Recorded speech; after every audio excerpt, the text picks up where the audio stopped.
Have you ever had something taken from you so suddenly that you felt the universe was against you? A job offer falls through at the last moment.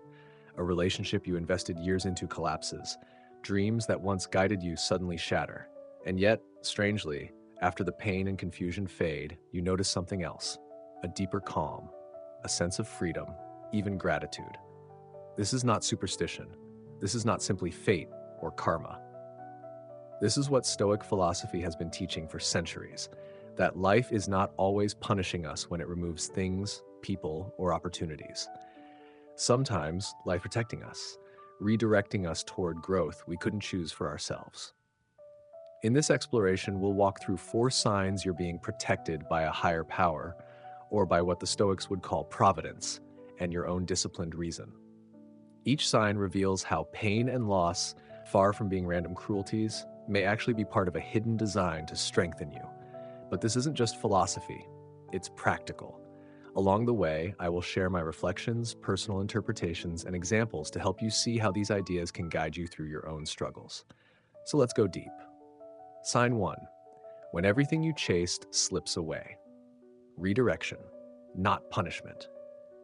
Everyone knows the sting of chasing something only to watch it slip through their fingers.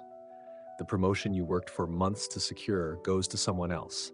The person you loved most suddenly chooses a different path. The opportunity you thought would change your life is gone. No explanation given. Our first instinct is almost always to grieve and rage. Why me? Why now? What did I do wrong? But Stoic philosophy offers a radical reframe. Seneca wrote, "A setback has often cleared the way for greater fortune.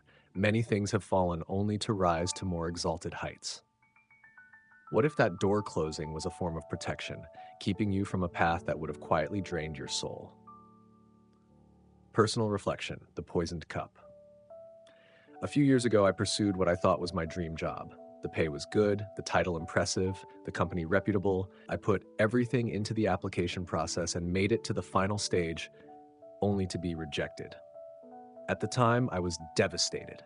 It felt like a personal failure. Months later, I learned that the company went through a major restructuring, laying off half the team I would have joined. What once felt like rejection revealed itself as protection. Had I been accepted, I would have been thrown into chaos, job insecurity, and likely deep stress. Losing that dream allowed me to pivot to work that aligned better with my values and ultimately my mental health. The Stoic principle, Stoicism, teaches us that when something slips away, we must ask, was it truly good for me? Or was it simply familiar, comfortable, or flattering to my ego? Life's so-called losses often force us to face what we have been unwilling to see, that we were holding on to something that was never truly ours. Sign 2. When you stop reacting and start observing. Inner protection. There is a moment, after suffering enough disappointments, when something in you shifts. You stop reacting to every slight, every provocation. The anger burns itself out. The urge to defend yourself in every argument fades. Instead of lashing out, you begin to watch. This is what the Stoics meant when they spoke of building an inner citadel, a mental fortress where you cannot be disturbed by every insult, betrayal, or manipulation. Epictetus warned, when someone irritates you, it is not their action but your judgment that disturbs you. When you begin to master your judgment, seeing clearly that other people's actions are outside your control, you gain a power that feels almost supernatural. Silence as a weapon. We live in an age where everyone is shouting. Online, outrage is a currency. Retaliation is instant. But the person who can stay silent, not from weakness but from strength, becomes untouchable.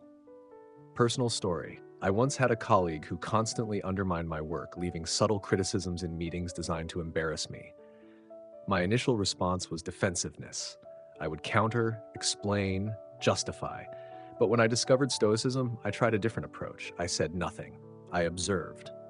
At first, this silence felt unbearable, like surrender. But soon I noticed something incredible.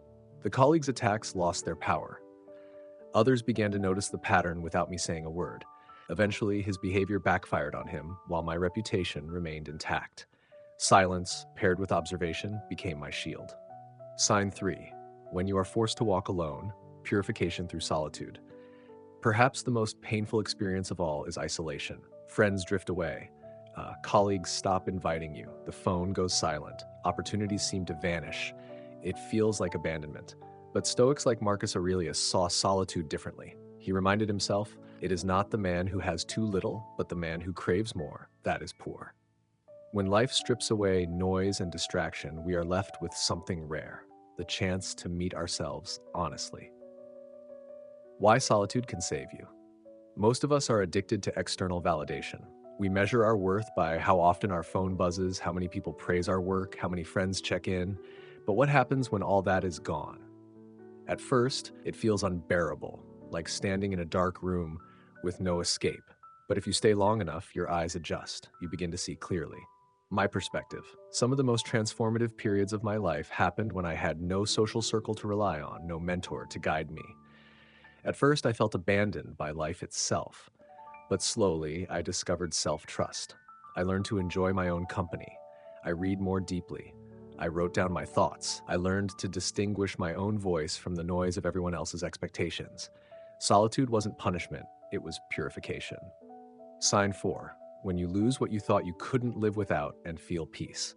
This final sign is the most surprising. After a painful loss, there comes a moment, sometimes weeks, sometimes months later, when you notice you're breathing easier. The grief is still there, but something is lighter. Seneca wrote, "He who is brave is free." And there is no braver act than letting go, especially when your hands are still bleeding from the grip. Letting go as liberation. Whether it's a relationship, a career, or a dream, letting go is rarely a single event. It's a process. Grief, anger, bargaining, and finally acceptance. But acceptance is where freedom lives. Personal example. I once held on to a friendship that had long since turned one-sided. I gave, they took. I waited for them to value me the way I valued them. When that friendship finally ended, I felt hollow, until I realized how much energy I had been spending keeping it alive. Within weeks, I noticed my mood improve. I had more time for hobbies, for other people who truly cared, for my own personal growth. The loss was protection. It freed me from a bond that was quietly draining me. The bigger picture, recognizing protection in disguise. These 4 signs, loss, silence, solitude, peace, are not accidents. They are not random punishments. If you are in a season of life where everything seems to be falling apart, consider this. Perhaps nothing is falling apart. Perhaps everything is falling into place. Practical application. Reflect on your losses. What fell away recently? Could it have been protecting you from greater harm? Practice the pause before reacting to provocation. Ask, is this within my control? If not, let silence be your strength. Embrace solitude. Instead of filling every moment with noise, sit with yourself. Journal, think, build your inner citadel. Notice the lightness after loss. When peace arrives, let yourself feel gratitude. Trust that what is gone was never truly meant for you. Closing message. Stay the course. Stoicism is not about being emotionless. It's about aligning with reality so deeply that you can face loss, betrayal, and chaos without being destroyed. If you see these signs in your life, don't rush to fix them. Instead, ask what they are teaching you. A higher power, or your highest, most disciplined self, may be protecting you in ways you cannot yet understand. Stay patient, stay calm, stay the course. Because protection doesn't always look like rescue. Sometimes it looks like loss.